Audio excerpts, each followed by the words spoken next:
Louisette, bonsoir et bienvenue. Bonjour Cédric, je veux me débarrasser de ma tour car elle est obsolète.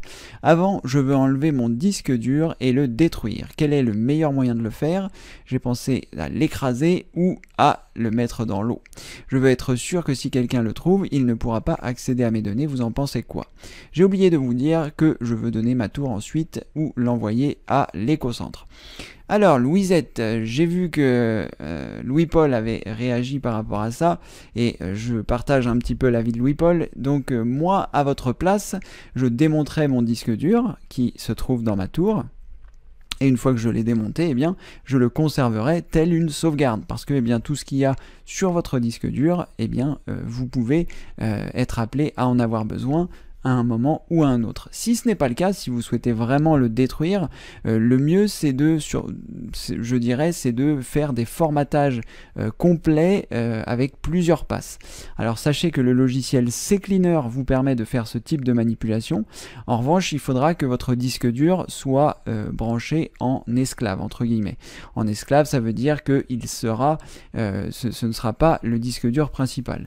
Donc en fonction de l'âge de votre tour, le souci c'est que peut-être que celui-ci n'est pas en SATA et auquel cas s'il est dans l'ancien système, c'est-à-dire PATA, parallèle ATA, je vais essayer de vous montrer des photos pour vous montrer la différence.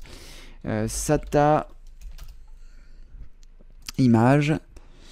Donc le SATA c'est une connectique qui ressemble à ça, à une petite voilà, un petit truc en L avec des connecteurs. Donc ça c'est sur un disque 2,5 pouces. Il y a à la fois la connexion ici sur la partie de droite qui concerne les données et sur la partie de gauche l'alimentation électrique du disque. Mais sur les disques non mais d'ailleurs non, même sur les disques 3,5 pouces c'est pareil. Et si vous avez du parallèle ATA, donc du PATA, dans ce cas là c'est une autre connectique. Alors pourquoi je vous dis ça? Connectique PATA. Voilà, et donc vous avez aussi donc le parallèle ATA qui est donc différent. Je vais essayer de vous montrer ça là, voilà ici.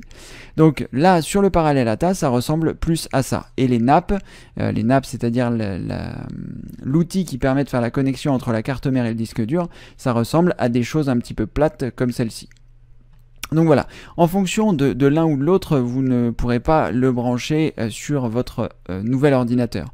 Si vous avez du SATA, vous pourrez. Si vous avez du PATA, à mon avis, ça sera compliqué.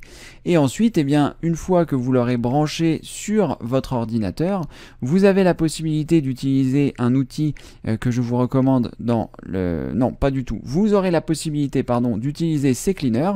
Et dans CCleaner, vous avez un outil qui vous permet eh bien d'effacer vos disques durs. Donc là on va lancer CCleaner, il me dit qu'il y a une nouvelle version, je ne vais pas en tenir compte parce que pour l'instant ça ne m'intéresse pas, mais en tout cas voilà, vous assurez-vous bien d'avoir la dernière version de CCleaner avant de le faire.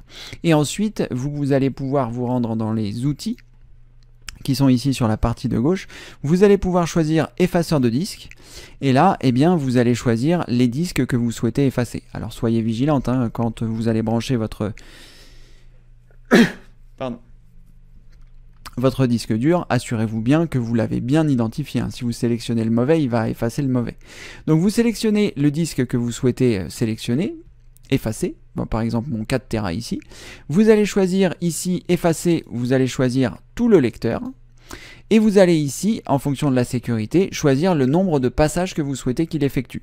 Donc plus vous effectuez des passages, et moins ce sera possible de lire les données qui sont dessus. Sachant que si vous faites 35 passages, vous allez en avoir pour des années de le faire. Enfin j'exagère un peu, mais ça va durer très longtemps. Donc suppression complexe, 7 passages, déjà, ce sera déjà très très compliqué de récupérer les données. Donc vous faites ça, vous sélectionnez éventuellement 7 passages si vraiment vous voulez être tranquille, et vous choisissez effacer. Il va vous dire que toutes les données vont être effacées. Vous lui dites oui, et comme ceci, eh bien, il effacera l'intégralité des données. Si vous avez un disque dur en parallèle ATA, là, ce sera plus compliqué de le brancher, donc plus compliqué de faire ce genre de choses. Après, je sais pas trop, l'écrasement, effectivement, ça peut être une solution. Sachant que voilà, j'ai déjà entendu parler de données récupérées sur des disques qui avaient été brûlés, sur ce genre de choses. Donc bon, voilà, je sais pas ce que vous avez sur votre disque dur, Louisette, et pour ne pas que les gens retombent dessus, mais en tout cas, voilà, ça fait beaucoup de précautions. Il faudrait vraiment que ce soit des gens qui soient motivés pour récupérer vos données, pour le récupérer après avoir, je sais pas moi, brûlé ou vous fait ce genre de choses. C'est pas forcément ce que je vous conseille. Moi, je pense pas que je détruirais physiquement le disque. Voilà, je pense que je ferais tout simplement j'effacerai le disque avec 7 ou 35 passes avec ces cleaners. 7, je pense que c'est largement suffisant, mais voilà, vous choisirez un petit peu ce que vous souhaitez faire. Après, le mettre dans l'eau, voilà, je ne sais pas si ça efface les données, je ne sais pas si ça fait tout ça, donc je ne pourrais pas vous répondre.